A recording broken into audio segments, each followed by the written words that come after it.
Bom, então, gente, vamos começar nossa conversa já. Hoje aqui o nosso amigo João Calter, cara é fera, é especialista sênior, sabe tudo principalmente de web né, João? Tô Trabalhou aí, aprendendo, tô aprendendo. Correndo atrás. trabalhou. Ó, e eu vou falar para vocês, eu tenho já vi experiência que é o programador mais rápido do Oeste. Porque esse cara programando uma coisa absurda de velocidade, de raciocínio.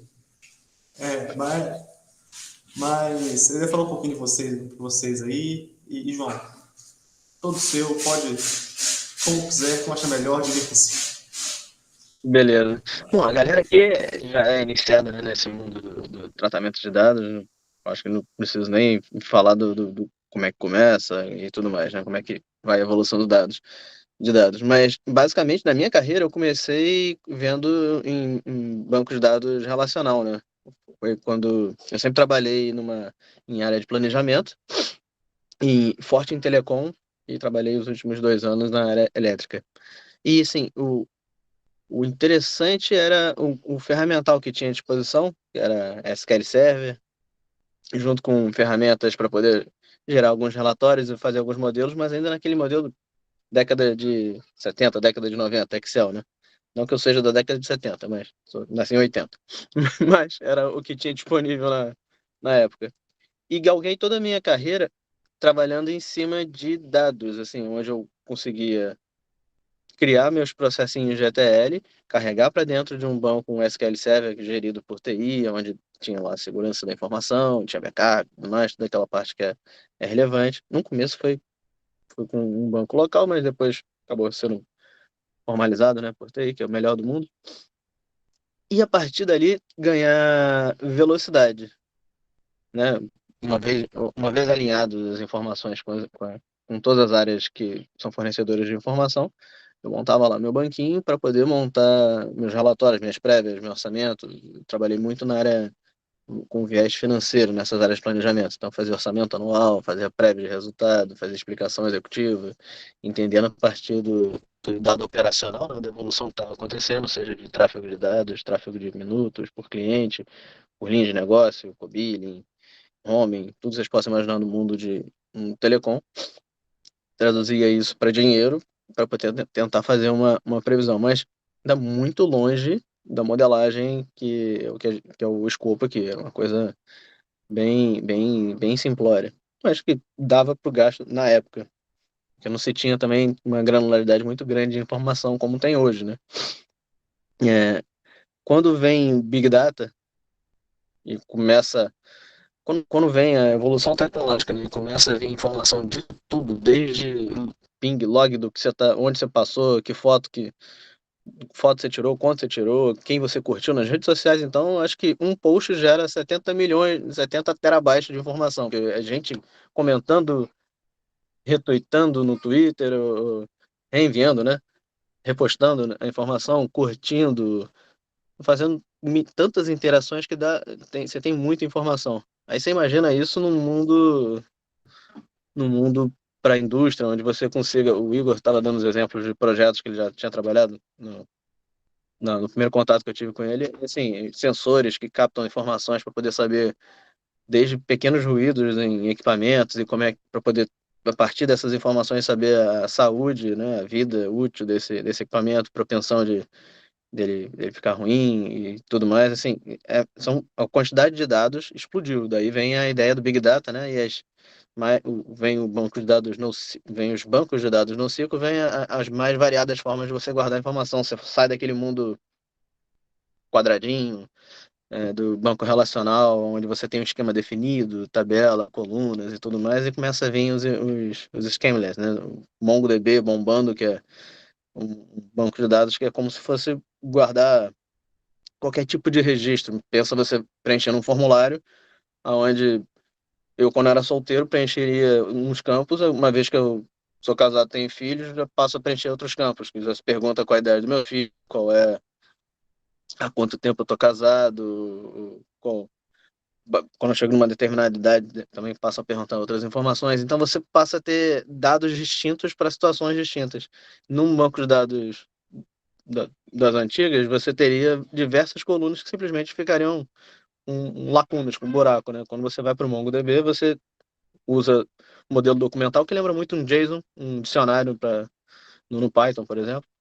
Você consegue ter cada registro no seu modelo. Cabe só você a fazer a organização para poder não se perder na hora de guardar os dados. É como se você tivesse que lidar com uma lista absurda de dicionários. Basicamente é isso. E, além disso, você também tem outros modelos. Você tem o de grafos também, que eu estou achando muito legal, que eu tenho tirado algumas certificações no Neo4j, que é aberto até. Tem a Graph Academy, se eu não estou enganado. E tem vários cursos que são liberados. Você pode, inclusive, na a ferramenta online na nuvem do Neo4j, abrir um banco lá, você pode carregar seus dados e começar a entender como é que funciona. É bem interessante esse banco de dados, é uma orientação a grafo. Então, é voltado a entender as relações dos dados entre si. Você pode criar como se fossem entidades, né? Pessoas, venda e tudo mais, e você começa a entender comunidades de correlação. E é gráfico, é visual mesmo, né? Como já diz o nome. Você consegue enxergar isso. E ele é bem mais barato computacionalmente também para fazer determinadas essas correlações. Não tem nem comparação entre um banco tradicional e esse tipo, modelo de banco para você achar, por exemplo, mais classicão, sei lá, você coloca ruas e tudo mais, você quer achar a rota mais barata, a rota mais curta. Nesse modelo de banco você tem a resposta muito mais rápida e é muito mais leve. É, então, quando vem esse boom, eu pelo menos me interessei e falei, "Eu quero entender o que que é isso, que eu não fazia nem ideia. Eu achava que Big Data, na verdade, era um banco grande, né? Na tradução assim, bem literal da coisa. O que que é Big Data? Ah, é um banco grandinho, né? Vamos, que é? Tem um código SQL especial para poder pegar esses dados? Como é que funciona? E me deparei quando comecei a fazer MBA, me deparei com esse mundo, né? Com outras maneiras de se armazenar o dado, de se trabalhar esse dado, e eu fiquei maravilhado. Lá eu conheci o Python, tem mais ou menos uns 3 4 anos já que eu conheci o Python. E fiquei enlouquecido como é que pode, né? Como é que uma linguagem ela é tão versátil para tanta coisa. Mas, assim, muita coisa. Desde tratamento de dados usando NumPy, usando pandas, até para fazer web scraping, né? O Igor vai lembrar que a gente estava usando o Selenium, se eu não estou enganado. Acho que era o Selenium que a gente estava usando para poder capturar as informações lá das estatísticas do futebol. E até para qualquer coisa. Eu tava vendo até agora tava tentando montar um códigozinho que eu conseguisse acessar as câmeras também, câmera IP e fazer alguma gravação, reconhecimento, uma vez que reconhecesse uma determinada pessoa, tirar uma foto, gravar por um período. Assim, o- no mundo do Big Data, as fronteiras se ampliaram. Se antes você já conseguia fazer um bom trabalho de previsão, mesmo que muito en passant, né? Muito alto nível que eu digo, muito distante da realidade granular. No modelo SQL, onde você não tinha uma riqueza detalhada de informação, senão o negócio praticamente levava dias rodando. Hoje em dia, com Big Data e com as possibilidades que você tem de Data Science, você consegue segmentar por comportamento, que é o fundamental, porque lá você jogava praticamente tudo. Lá no passado, quando você tentava fazer modelos de previsão, você não olhava muito para comportamento dos indivíduos ou do tema que você estava trabalhando. Você trabalhava com rótulos. Em algum momento, alguém, se Deus quiser, recentemente, mas normalmente era desde o momento que o cliente entrou, rotulava ele como, por exemplo, dizendo: esse cara é pós-pago, esse cara é pré-pago, esse cara é controle, esse cara é plano tal, esse cara é assim, esse cara é assado. E você usava essa segmentação para tentar encontrar algum padrão de comportamento e fazer suas curvas, né? Suas time series lá você usava para tentar fazer alguma previsão.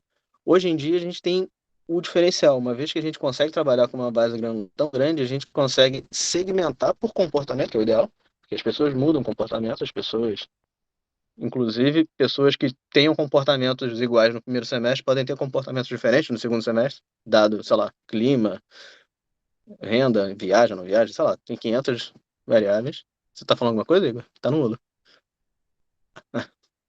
E Pois não, pois não. você pode, através dessa capacidade de tratar esses dados e com essas novas modelagens de segmentação, clusterização e até para previsão, você consegue fazer uma previsão muito melhor. É claro que não tem muitas empresas que já estão usando, mas dos segmentos que eu conheço das grandes empresas, os Titanics, né, imensos, por exemplo, as empresas de telecom, as empresas de energia, elas estão com essa vontade, elas querem fazer isso, só que elas não. É uma galera com uma cultura mais fechada, né, mais travada, no modelo mais década de 70, aquele negócio que a gente estava conversando. É mais difícil de fazer essa transição, não é um estalar de dedos. Porque primeiro para muita gente é uma caixa preta. Como é que assim, como é que você diz que você vai rodar? Que a galera está acostumada, ainda mais quando envolve a parte de dinheiro mesmo, né? Fazer previsão econômica.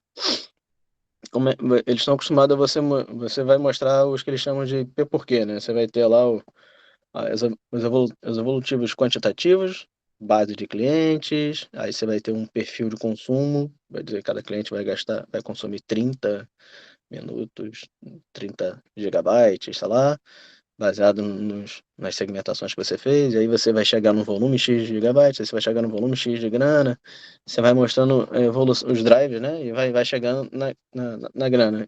E pensa exatamente isso, em linha de Excel mesmo, você tem as coluninhas, os meses, e você vai ter lá os principais drivers, né, a base de clientes, para cada plano, quanto que você ganha em cada plano, e papapá, aí você vai, quanto que ele vai consumir, então você tem o custo de um lado, a receita do outro, e aí você chega na receita, blá blá blá.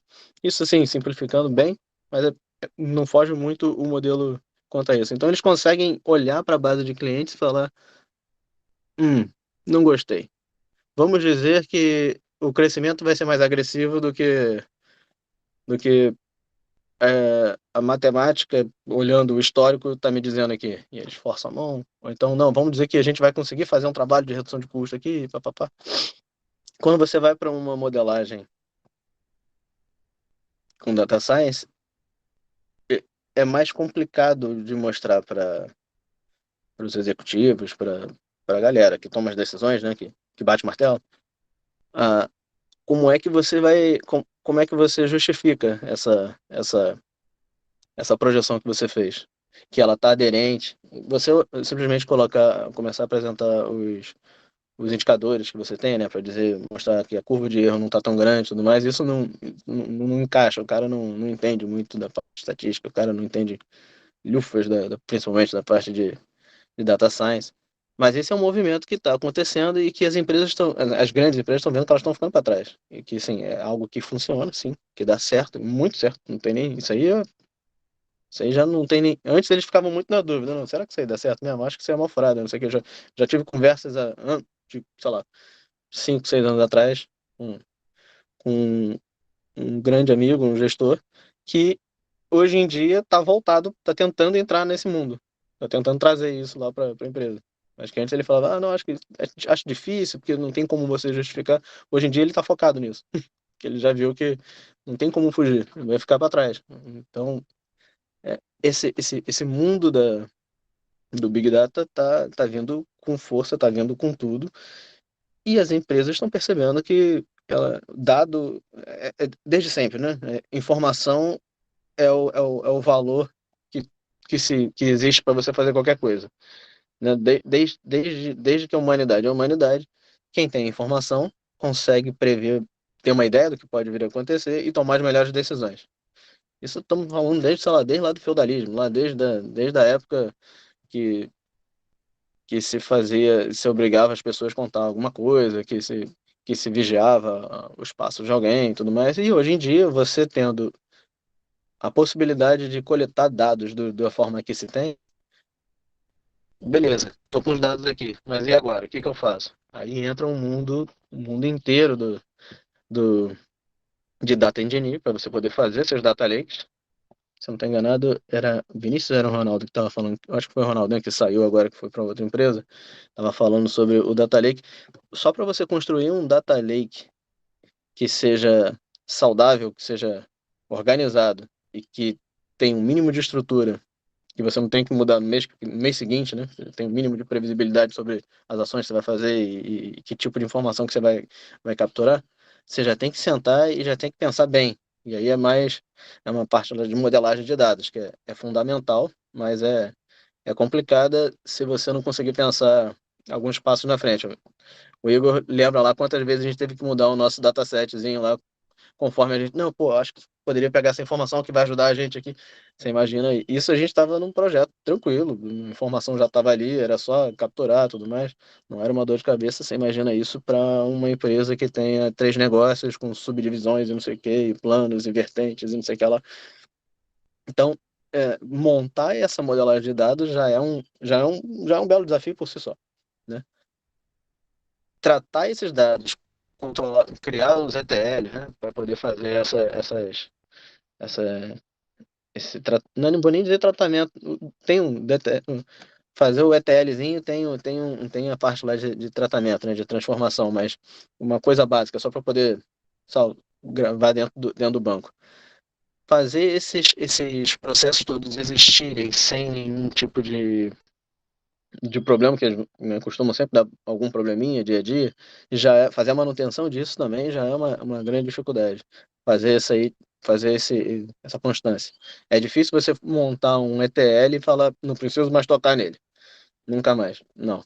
Sempre, não, sempre vai ter uma mudança, sempre vai ter. Que não seja, obviamente, uma mudança drástica, né? De mudança de layout, de fonte, mas de repente alguém vai começar a escrever dentro de uma categoria, vai criar uma categoria nova. Se você está indexando isso, você vai ter que cadastrar essa nova categoria, ou de repente um campo que antes era de, sei lá, 50 caracteres, passou a ser 70, e por aí vai. Uma data que era obrigatória deixou de ser, esse tipo de coisa. Passado esse momento, você tem aquilo que, mais uma vez, não lembro se é o Ronaldo Vinícius estava falando, que é a visualização dos dados, né, que é falar do passado.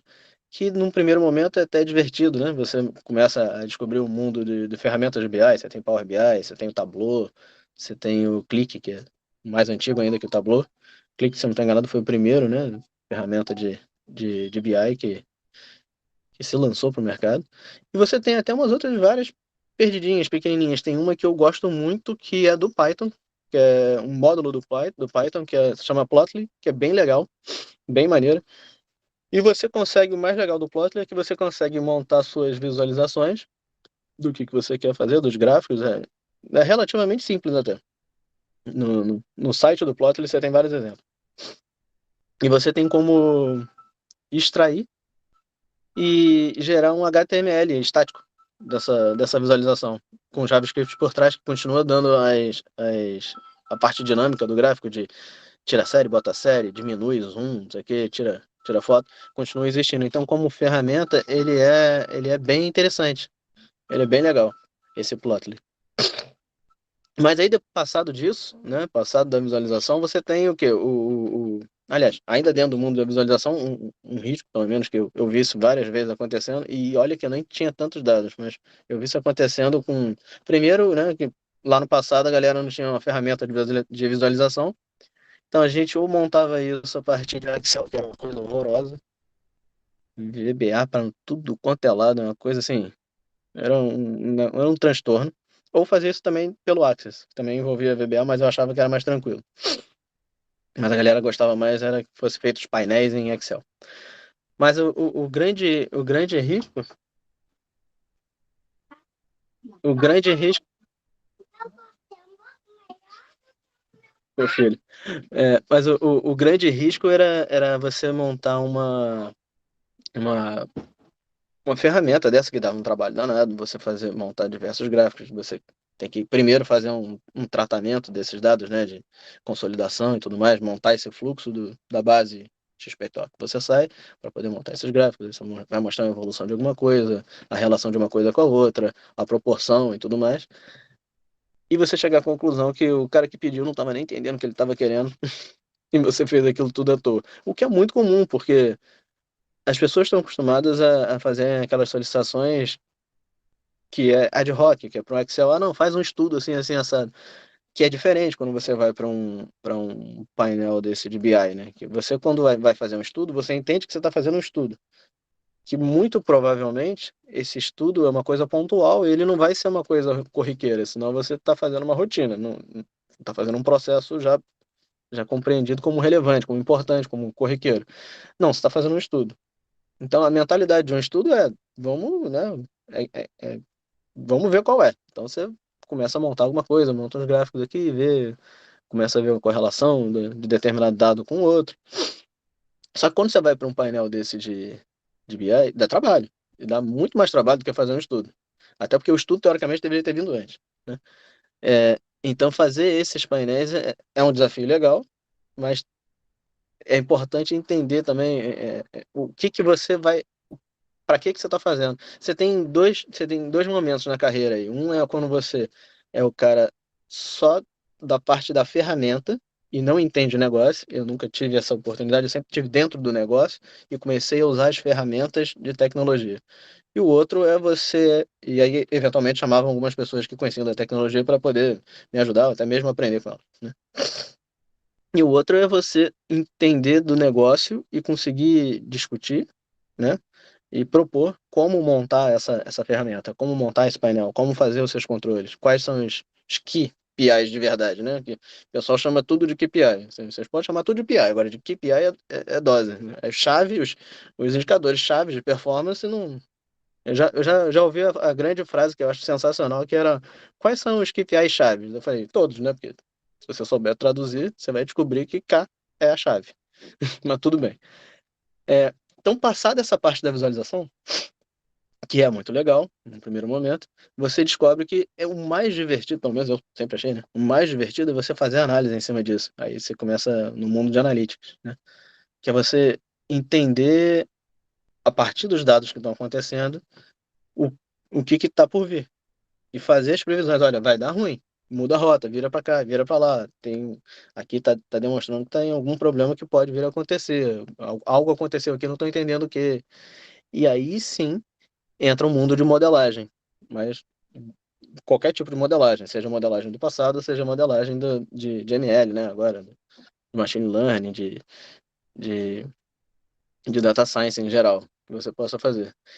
Então, assim, no mundo corporativo hoje, para grandes empresas do Brasil, eu diria, especificamente, o mundo de ML ainda é uma coisa um pouco distante. Eu diria que a parte de Big Data, de Data Engineering, já é uma realidade mais clara, mas não tão forte, mas já é mais clara. Mas o mundo de ML está muito longe. E o que eu vejo mais é a galera caindo mais para a parte de relacionamento com o cliente.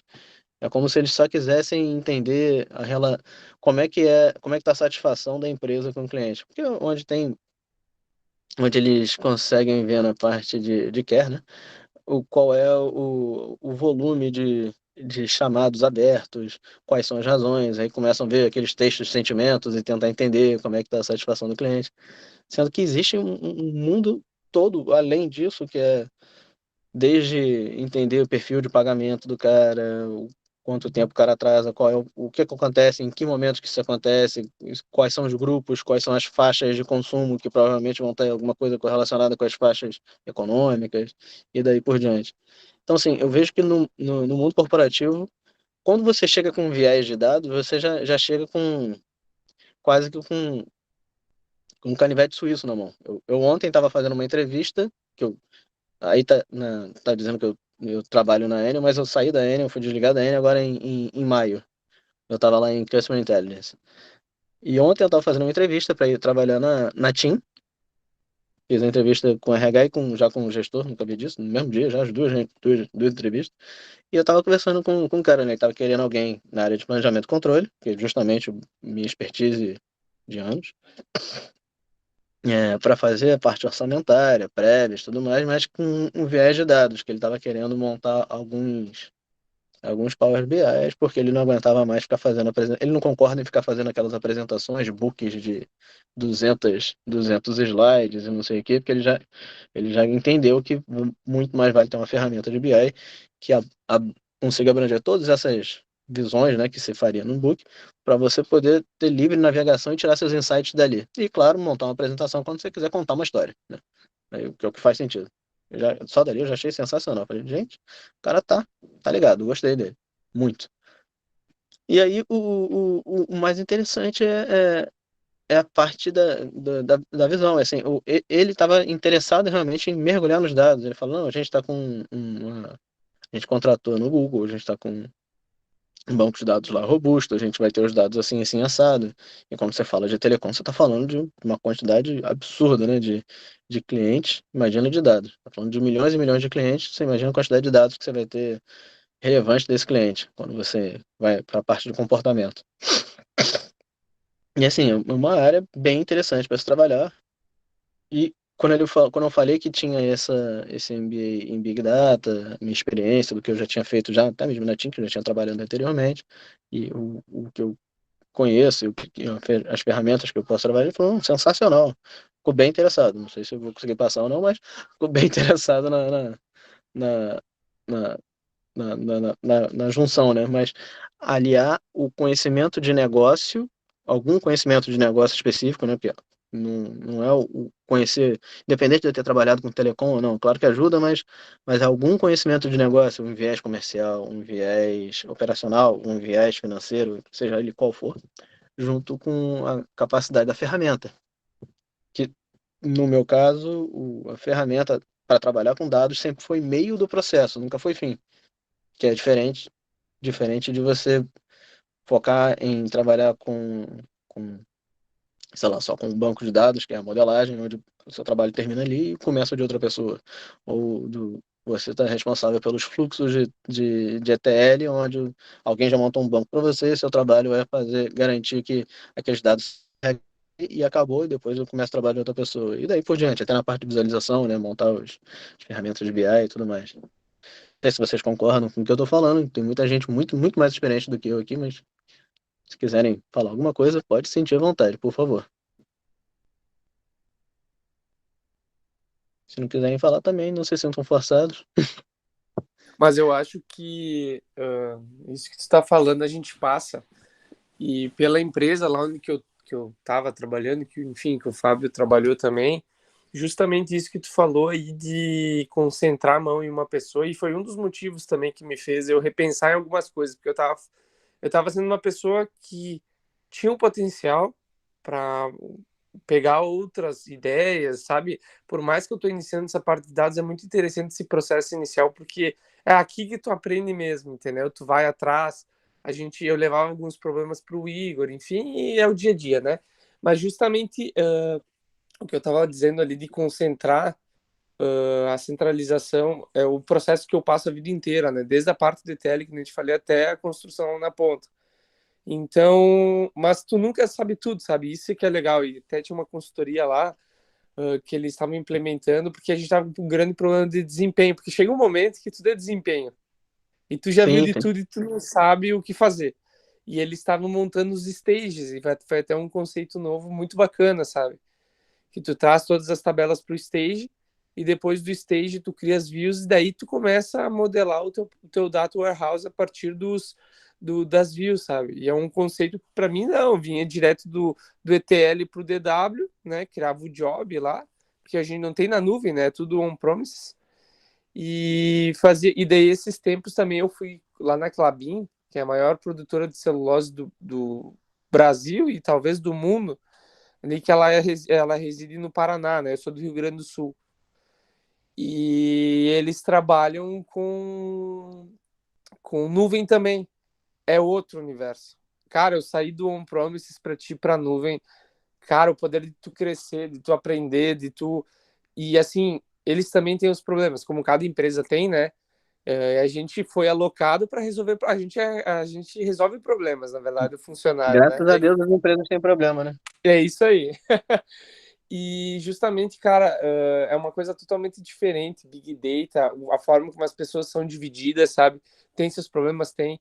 Mas a gente foi verificar aqueles painéis aqueles grandes painéis lá que eles ficam. Como que é o nome agora? Agora me fugiu o nome. Mas para eles localizar os caminhões, enfim, em tempo real, Data center, não é data center, é um. Cara, não me lembro. E eles queriam fazer lá na empresa também, e eu fui o cara, sabe? Só que, enfim, o que isso está falando de centralizar a informação, é legal que tu acaba aprendendo muita coisa. Muita Sim. coisa mesmo, um pouquinho de tudo.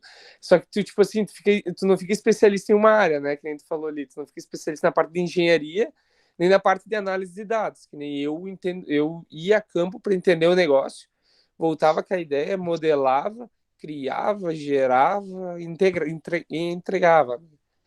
Mas eu tenho uma pergunta para ti. Claro, Eu não sei se está aberto a perguntas. Eu queria passar claro. toda a minha trajetória para também te relacionar, porque é interessante, né? E eu vejo que chegou, que nem eu estava te comentando antes, a gente chega num ponto que a gente não quer mais trabalhar com dados passados, né?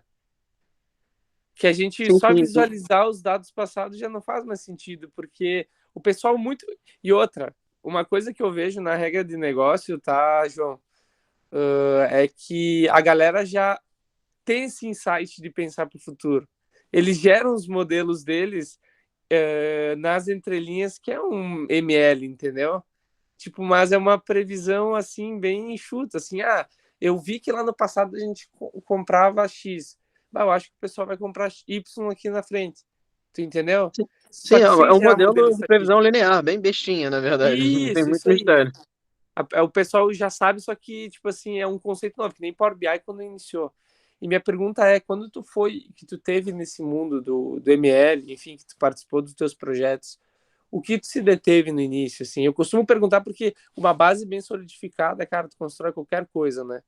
Sim, Uma sim, sim. base Com bem uma sólida. base, E uma por base mais que sólida. seja só assim, não seja teoria, eu acho que direcionamento, que nem eu falo aqui, o direcionamento eu acho que é uma base muito legal, porque como tu teve os teus problemas e tu chegou na tua solução, tu pode passar isso para nós de uma forma que a gente possa aprender mais rápido, entendeu? O que tu sentiu de dificuldade quando tu iniciou?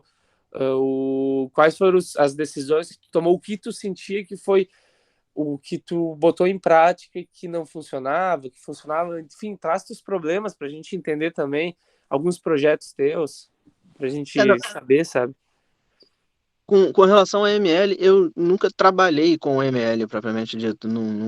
Sempre fui na parte de tratamento de dados e na hora de chegar no ML sempre era, não, calma, vamos devagar, vamos fazer nossas previsões ainda no modelo mais tradicional e tudo mais. Eu sempre fiquei muito forte na parte de data engineer mesmo, na parte de tratamento do dado.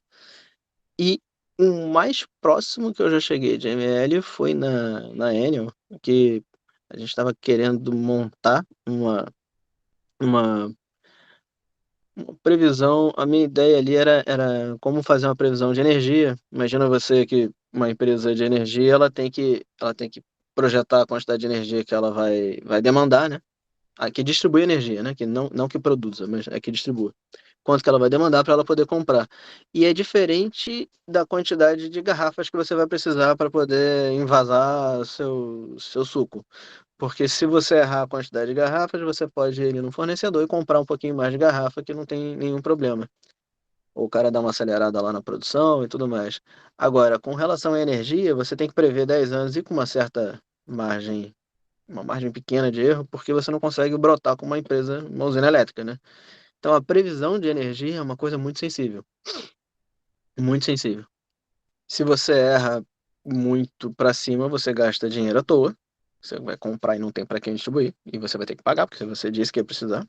E se você errar para baixo, você é uma concessão, você vai ser execrado, porque você vai deixar uma parte da população sem energia, ou vai deixar uma indústria, que duvido muito, sem energia, e isso não vai dar certo. Você vai atrapalhar a atividade econômica da região que você tem a concessão, ou até mesmo a vida das pessoas que vivem na área que você tem concessão.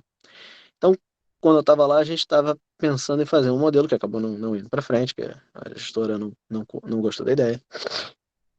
Que eu estava propondo era o seguinte: lá eles estavam olhando para a quantidade de energia que trafegava na rede, mês a mês, e fazendo uma, uma previsão.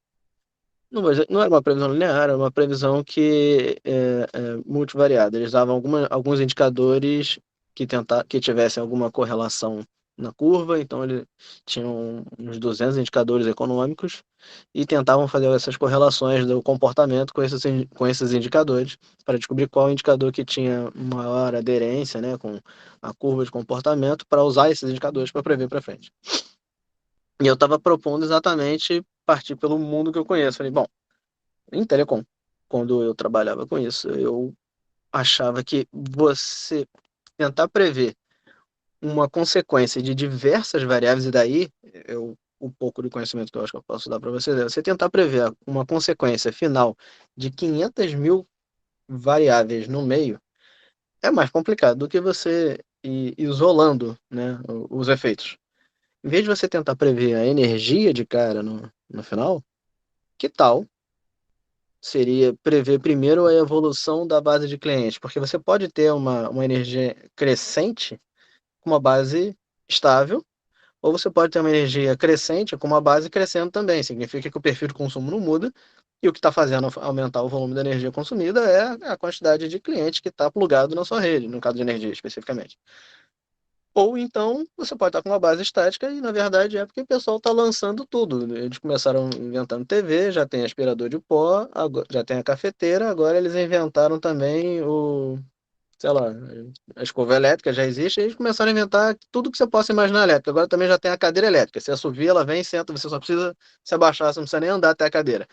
Então, assim, de repente começa a se inventar zilhões de devices que você possa cada vez plugar mais na, na cozinha. Eu me lembro que eu tenho um tio que, isso me lembro de garoto ainda, revoltado com meus primos quando eles ganharam acho que uma sanduicheira da minha avó, e ele tava louco, ele tava, na época tava apertado de grana, e era gás, que era barato, e nada de elétrico, né? Só a geladeira, o freezer, eu acho que nem micro-ondas ele deixava usar muito. E eles me mandam aquela sanduicheira, passaram um dia fazendo sanduíche, a conta de luz vem nas alturas. E hoje em dia, quando você vai numa cozinha, quantidade de coisa que tem elétrica que é uma coisa de maluco. Então, assim, o consumo de energia, o perfil muda também. Então, a primeira coisa que você pode fazer é fazer essa separação, né? Assim, vamos primeiro tentar prever, vamos dividir isso em fatos geradores. Qual é o primeiro fato gerador? É a base de cliente. Show de bola. Mas a base de cliente por si só, pura, talvez não seja interessante. Aí entra a parte de clusterização e segmentação, baseado no comportamento. Não simplesmente fazer as categorias que existem também no mundo elétrico, os rótulos das pessoas, dos clientes que acabaram de entrar. Não é só olhar se o cara é comercial, se o cara é residencial. Se o cara é residencial baixa renda, se o cara é residencial alta renda. Ou se o cara é rural. Não, olha comportamento. Você pode até usar esses rótulos para fazer alguma separação mais absurda. Por exemplo, você provavelmente, né, um, um cliente residencial não chega nem perto do comportamento de um cliente de indústria, até o volume, né, de energia. Mas verifica e valida isso pelo comportamento, não custa nada. Vai perder um tempinho, mas é bom, até para você tirar suas conclusões. Você pode chegar à conclusão que determinados comércios, até uma classificação lá de comércio, quando não comércio individual, né, aquela portinha mesmo assim na rua, que não é uma loja imensa. Você pode ver que de repente o comportamento desse cara não é tão diferente de um comportamento residencial. Você pode juntar e tratar da mesma maneira, mas analisar o comportamento para fazer a clusterização dessa base, para aí sim olhar para a evolução dessa base no tempo. Aí sim você faz uma projeção das mais simples possíveis, porque você já simplificou, você segregou os seus dados, de maneira que você possa fazer uma projeção até mais simples, né? Mas assim, mais, uma acurácia melhor, eu diria, tá? Você projeta esse crescimento, a partir dali você vê o comportamento desse cliente, e aí, claro, você sabe, existe sazonalidade, né? Aquilo que a gente estava falando, um determinado grupo pode ter um comportamento no primeiro semestre e, de repente, você descobre que esse grupo deveria ser dividido em dois, porque um está no Nordeste, outro está no Sul, e aí, quando chega no segundo semestre, o comportamento muda dos dois. Tudo bem que no primeiro semestre também seria diferente, mas imagino que não fosse. Você tem um comportamento distinto entre os dois. Um aumenta, o outro diminui, então você já segrega um pouco mais. Então você vai clusterizar até onde você chegar em comportamentos homogêneos, e aí você vai projetar como é que vai ser esse comportamento para frente, se ele vai permanecer o mesmo, ou se ele tem uma tendência de crescimento ao longo dos anos. Você aplica esse crescimento ao longo dos anos, não tem nenhum problema. multiplica um pelo outro, coisa mais simples, e aí você chega num volume de energia. Quando eu propus isso, a pessoa que era responsável pela parte de projeção de energia já não sei o quê, porque eu estava pegando um trabalho que era, não vou dizer que era simples, porque dá trabalho o que ela faz, mas eu estava falando assim, vamos aprofundar, né? Vamos fazer um negócio agora que a gente consegue responder no detalhe.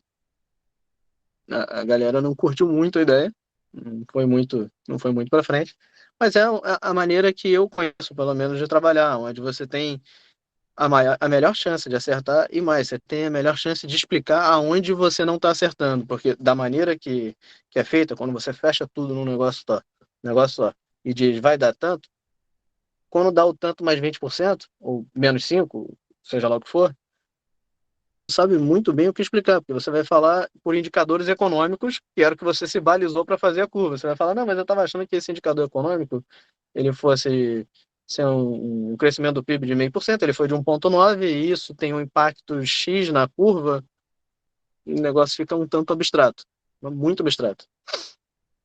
Mas é uma maneira também de trabalhar. Eu acho que esse é um exemplo, Ronaldo, que eu posso dar de como tratar essa projeção. Mas pode falar. Show de bola. Não, era bem esse insight que eu queria, porque às vezes o simples para nós ajuda um monte, né? Para mim, pelo menos, né? Que tá iniciando. E acho bem legal eu ter esse viés que, tipo, procurar em outras fontes, sabe? Captar outras ideias, porque a gente, quando tá iniciando, que nem eu, a gente roda, a gente já tem os dados e quer rodar e, cara, tem tudo um tratamento antes, né? Tem tudo uma questão de tu olhar para os dados e entender os fatores externos e tal, e isso é bem legal. Sim, sim, e sempre aquilo que você estava falando, né, que você falou que você foi para campo, entendeu o negócio? Eu acho que o primeiro ponto para você poder fazer uma projeção de alguma coisa é entender essa alguma coisa, entender o negócio. E quando você tem a oportunidade de se embrenhar no negócio, de entender dele, entender realmente quais são os fatos geradores, não imaginar que você vai partir até mesmo para poder saber o que captar de informação. Esse exemplo se aplica a muita coisa. Uma das coisas que eu discutia lá era a maneira que a galera estava tentando prever inadimplência. Estava olhando para o dinheiro propriamente dito. Tem esse cara aqui que ele é inadimplente, então ele pode continuar sendo inadimplente. Assim, se você vai para consumo, se você pensa nessa cadeia inteira, né? Eu fui até a energia do consumo. Após, após isso aqui, você também tem o perfil de faturamento do cara. O cara pode ser faturado todo mês, a cada 3 meses, tarará. E aí, como é que funciona? Quando você recebe. Imagina que você seja uma pessoa que mora em algum lugar que o cara não consiga vistoriar constantemente, não consegue gerar conta. E a gerada conta a cada 2 meses, 3 meses. É possível que você se enrole para pagar, porque não vai vir uma conta normal de um mês, vem um pancadão de 2, 3 meses. E aí talvez você pague atrasado, e aí você tem que entender, basicamente é analisar comportamento, o que acontece com essa galera que não recebe a conta mensalmente.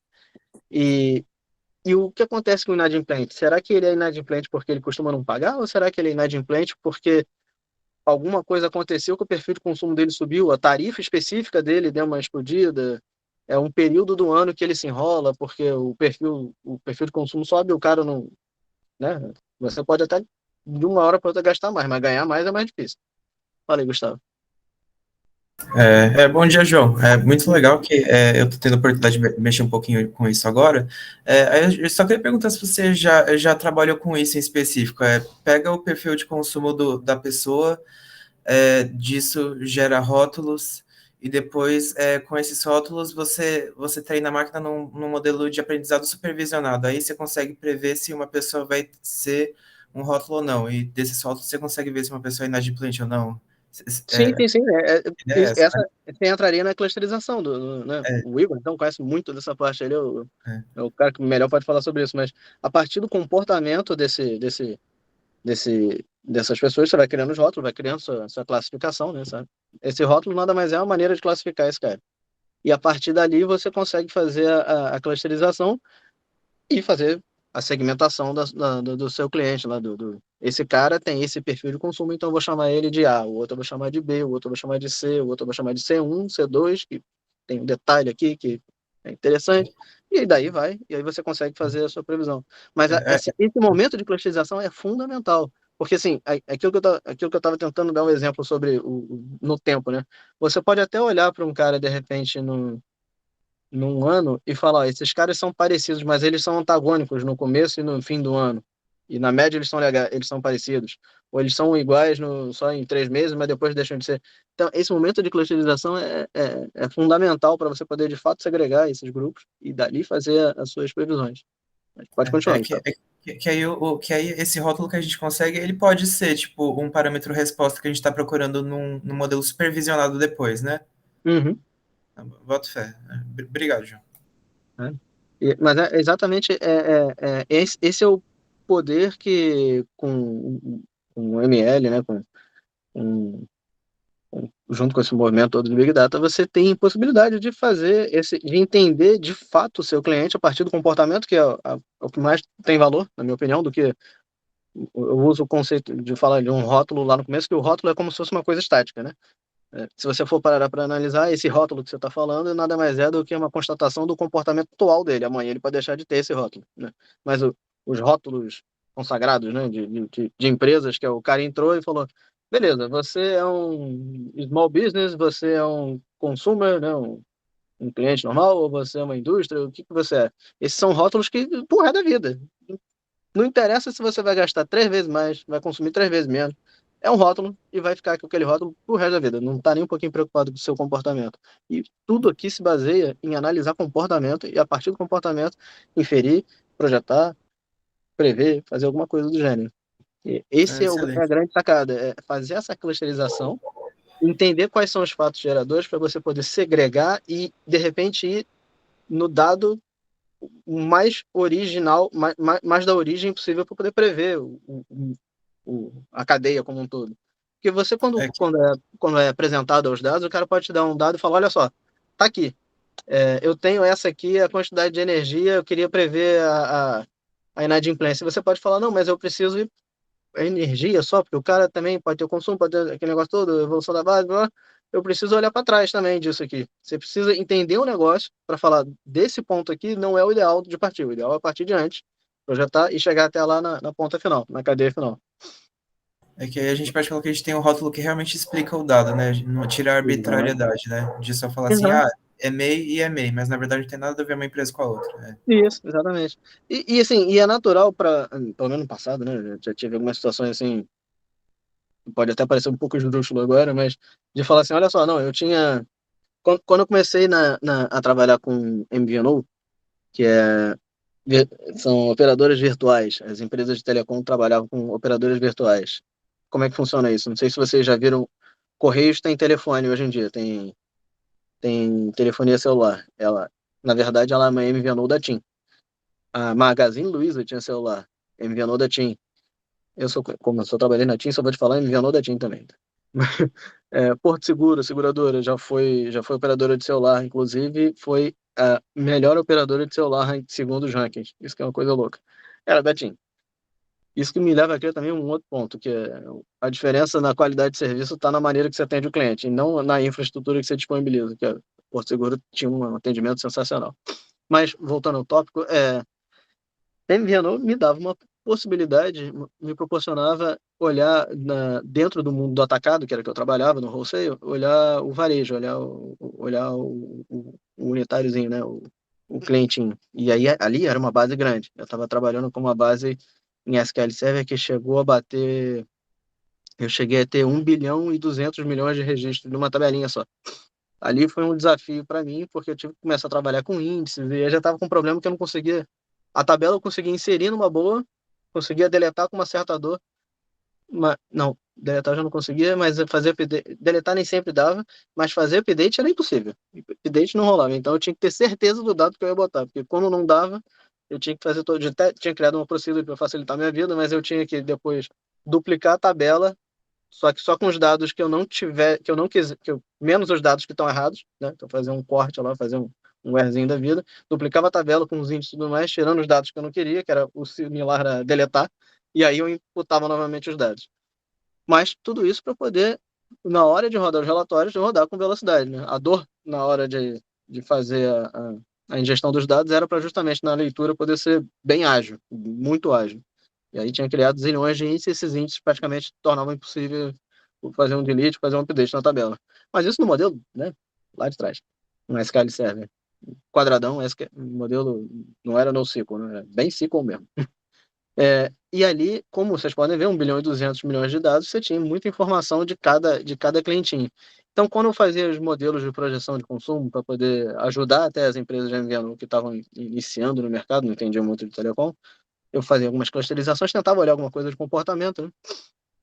Ali já tinha uma noção já de comportamento, como é que era, dizia comportamento médio de consumo, com picos de consumo, quando o cara tinha um comportamento médio X, aí trabalhava, não era bem a mediana, mas trabalhava com o conceito de desprezar tantos mínimos, né? Trabalhava lá com os quartis, algumas coisas do gênero, classificava ele num perfil X de consumo, e aí quando eu fazia algumas explicações, eu falava, olha, o nosso problema é que a gente tem um perfil de consumo que mudou, que o cara estava assim, e aí tinha tantas mil pessoas que estavam nesse perfil, e aí elas saíram e foram para outro perfil, e os caras ficavam falando assim, não, mas então você errou. Eu falei assim, como assim eu errei?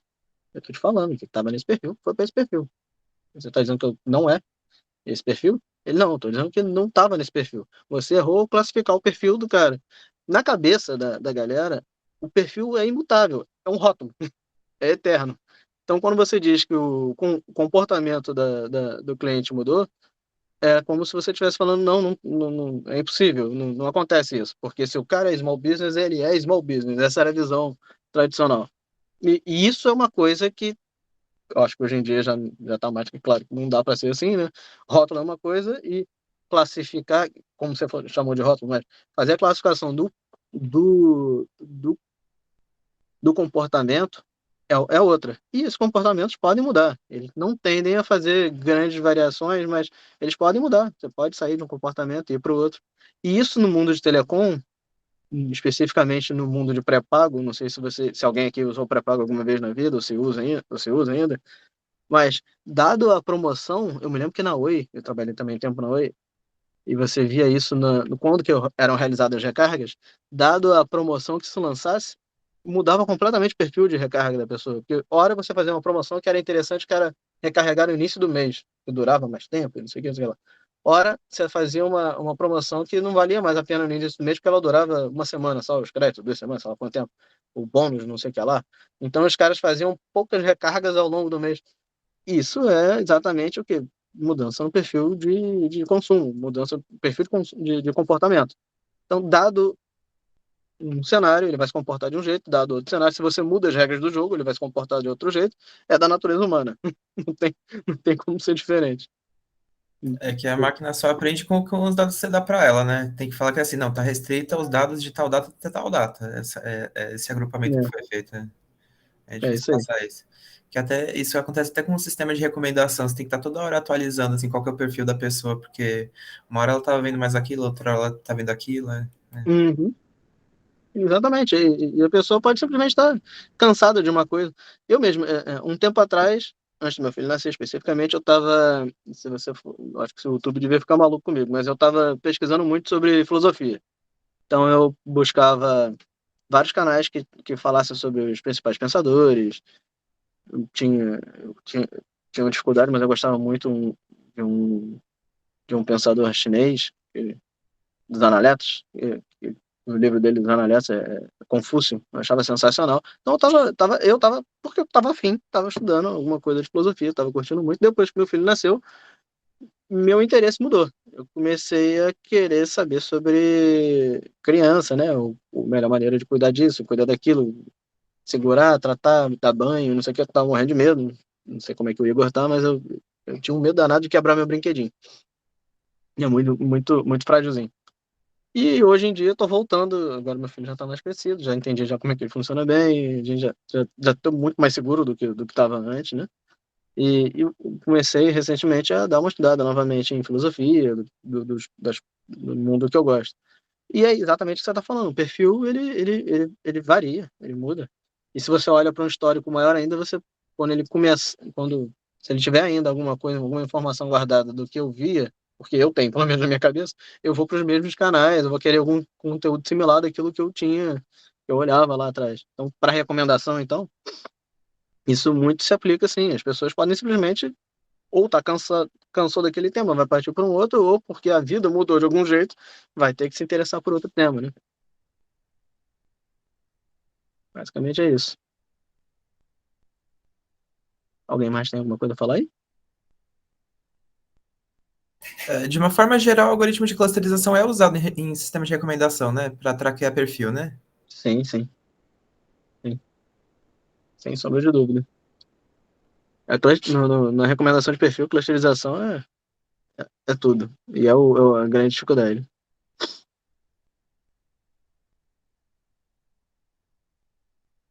Acho que é basicamente isso, gente. Aproveitou aí, gente. Oi, Igor. Não entendi? Aproveita a presença do João aí, que o cara tem mais tempo de experiência que a maioria tem de vida. Nada. Aprendendo muito, correndo muito atrás ainda, você não tem noção. Cada hora eu vejo um negócio. Agora que eu fui desligado da Enel, além de ter que arranjar um emprego, né? Eu tava começando a dar uma olhada sobre o que eu já aprendi e o que eu poderia ter de certificação, né? E aí eu tava dando uma olhada em. Eu tirei uma certificação de Python, do Python Institute, que eu não sei se vai servir para alguma coisa, mas, né? Tô com tempo sobrando agora, por que não?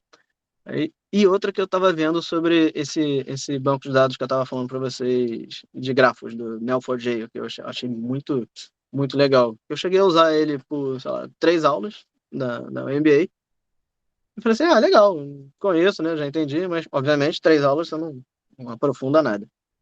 E aí comecei a fazer uns cursinhos sobre o Neo4j e agora eu estou me dando conta do potencial que isso tem, que além de ser uma outra maneira de enxergar, né, a organização do dado, o potencial que isso tem é uma coisa assustadora, que se torna, imagina você conseguir armazenar os dados que você consiga olhar graficamente a correlação entre eles. É uma coisa de louco. Fiquei alucinado com isso. Eu fiquei alucinado. E estou engajado. Para a vaga que eu estou tentando na TIM, chega nem perto de querer usar isso ainda. Pelo que eu conversei com o gestor da área, ele tem alguma intenção de chegar nesse nível, mas sabe aqueles projetos para daqui a 2 anos, 1 ano e meio, que está reestruturando a área, aquele negócio todo, tá longe ainda. Mas, assim, como ferramenta, eu diria que está na vanguarda. Vale muito a pena dar uma estudada. Eu falava muito isso com a galera com quem eu trabalhava, né? Tinha 7 anos atrás, 8 anos atrás, sei lá quanto tempo que eu saí da TIM. Sobre usar a ferramenta. Eu cheguei a trabalhar 7 anos, há 7 anos atrás, né? Então, há 14 anos. Quando eu cheguei, eu falava com a galera, pô, vamos usar banco de dados para trabalhar os dados, né? Por que usar Excel? Porque o Excel não é um banco de dados, você no máximo consegue fazer uma tabelinha lá. Não sei se vocês. Eu tenho até uma, uma. Eu fiz um amigo meu tinha pedido para fazer um artigo sobre pandas e tratamento de dados, eu botei até no meu LinkedIn. Como fazer um tratamento de dados, pega uma planilha de Excel e como ela sei lá, imagina uma planilha no Excel onde os dados crescem para a direita, aquela coisinha horrorosa, né? Tabelinha de dados onde você tem os meses crescendo e tudo mais, e como você transformar isso numa basezinha onde vai ter um crescimento vertical e não horizontal. E lá eu ironizo bastante sobre dizer que Excel é uma base de dados. Aqui, ó, tem uma base aqui. Não, você não tem uma base, você tem uma planilha. Você no máximo, quiçá, tem uma tabela, mas muito provável você vai ter um relatório. E essa é a grande dor. Eu falava pra galera, gente, se vocês abrirem a mente, fugirem do Excel, fugirem do óbvio, do link de célula, e partir para uma solução de banco, vocês vão ter mais trabalho no começo em discutir, vocês vão ter que pensar na modelagem, vão ter que fazer um processo de ETL para poder carregar os dados e tudo mais, mas depois vocês vão ter uma capacidade de executar o processo de maneira tão rápida que vai sobrar muito tempo para analisar. E esse sempre foi o meu diferencial, né, de trabalhar desse jeito. Então, eu tive alguns amigos que eu consegui convencer e ensinar, e que hoje trabalham com SQL e falam, poxa, obrigado, valeu pela ajuda, tudo mais, não sei o que lá, não sei das quantas. E agora eu me sinto um cara diferenciado aqui na empresa, porque eu vejo que o pessoal não entende, a galera vem pedir ajuda para mim, que nem eu pedi ajuda para você e tudo mais. E eu falo para ele assim, legal, você acabou de chegar na década de 70. Chega comigo agora para 2000. tem umas coisas chegando, tem umas coisas bem legais aqui, ó. Vamos estudar junto, tudo mais. A galera, é sério mesmo, isso aqui começa a ver que aí que o mundo aí é de enlouquecer. Você tem o MongoDB, Neo4j, você tem Redis também, que é chave-valor, que é uma coisa mais simples. Cassandra, que é voltada mais para aplicação, eu acho que é para fazer insert, para fazer insert de informação mais rápido, né? Então, você precisa de um volume maior, que é mais para questão de informação online. Mas assim, tem um mundo inteiro quando você pensa só que para eles isso é meio do processo. A gente está falando com pessoas que são responsáveis por processos operacionais ou pessoas que estão muito com viés financeiro. Tudo isso para eles é meio de processo, não é fim. Não é. O objetivo dos caras até é prever, mas eles não têm que fazer uma previsão de recomendação para um indivíduo. Eles têm que fazer uma recomendação para um board falando de um grupo de indivíduos, de milhões de indivíduos. Então, assim, o escopo é distinto, né? Bem distinto.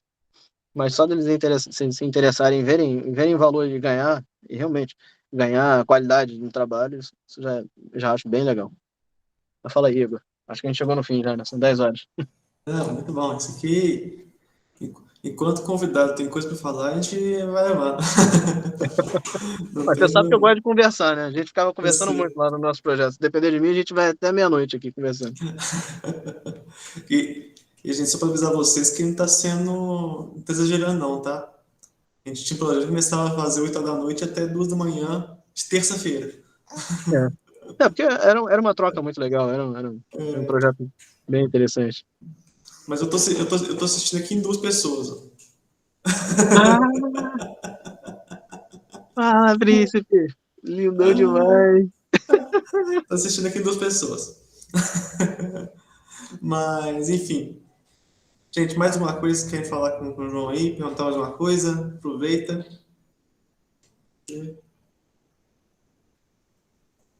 Acho que não. O João já tá no... Você já tá no grupo do GE, João? Do WhatsApp? Não tô não. Não, então vai entrar agora. Obrigadão. Porque você ficar atento aí tudo que a gente tá fazendo aqui, tá movimentando, a gente sempre coloca lá tudo. O Gustavo levanta a mão aí. Quer falar uma coisa, Gustavo? Sendo um pouquinho mais específico, assim, tipo, aí é uma pergunta mais técnica. Você achou, tipo, algum tipo de algoritmo de clusterização mais eficaz com certos tipos de dados? Tipo, uma coisa do mercado de ações, negócio de engenharia, negócio de perfil de consumo. Tem algoritmo mais apropriado pelo tipo de dado ou só... Não Qualquer digo pelo que você tipo usa? de dado. O desafio vai estar no negócio mesmo, não vai ser se o dado ele é numérico, texto, tudo mais. Claro que já só por isso você já tem um belo direcionamento. Mas eu diria que está mais voltado à dinâmica da, do negócio. Porque, dado a dinâmica do negócio, você vai ter que se preocupar com umas coisas, dado a dinâmica do negócio, você vai ter que se preocupar com outras. Se você vai falar, por exemplo, de tentando montar algum modelo que você vai ter que prever a parte de água e, sei lá, vazão e tudo mais, você basicamente vai ter que ficar focado, atuado naquilo ali, vai ter que prever também, vai ter que estar conectado a alguma coisa com chuva e tudo mais. Quando você vai para a parte de... Quando você vai para previsão de ação, então misericórdia, né? Que você tem 500 milhões de coisas que podem afetar, desde uma dor de barriga no presidente, como a gente via no ano passado, uma dor de barriga no presidente, os caras já ficavam bolados. Até uma mudança na taxa de juros, tudo mais. Então, dependendo da dinâmica do negócio que você está inserido, você vai ver qual é o melhor algoritmo para você poder atuar. Se vai ser uma decision tree, vai depender basicamente da dinâmica do negócio. Como eu falei, assim, essa parte de segmentação de clientes usando a parte de machine learning, eu não, de fato não usei tanto, eu não conheço muito. Quem tem um profundo conhecimento que me assustou na primeira vez que eu vi é o Igor, é assustador. Não só ele conhecer, mas a naturalidade que ele explica, como se aquilo ali fosse uma coisa trivial, é incrível. O Igor é assustador mesmo. O Gustavo é o nosso especialista em clusterização. Ele está fazendo um trabalho bem legal em clusterização mesmo, especificamente clusterização. Enfim, gente, então, agradecer muito o João Acho que foi uma grande conversa que a gente teve aqui hoje. Deu para abrir bastante a ideia aqui, abrir bastante a mente sobre como é que é o nosso mercado aí, o que é o mundo lá fora. Eu falo sempre com a turma aqui, que principalmente eu, a gente fica muito fechado na academia e não conhece bem o que é o mundo lá fora. Então, e que as coisas são bem diferentes. Converso muito com pessoas que estão trabalhando na área, com o Ronaldo, que a gente fala muito sobre isso. E foi daí que surgiu a ideia de ter realmente as conversas já, para ter um pouco mais dessa mistura, esse entrosamento. Mas, muito obrigado. E eu que agradeço pelo convite. É uma honra. Obrigado a todo mundo que veio, tá? Mais um sábado aí de manhã. Depois eu estou na cama dormindo nesse friozinho, mas estamos aqui aprendendo um pouco mais e vale a pena. Até o Caio apareceu aqui, ó. Primeira vez que aparece nas conversas, bem-vindo. Então, gente, um abraço. Bom fim de semana para todo mundo. Valeu, João. Um abraço pequeno aí. Valeu, João. Valeu.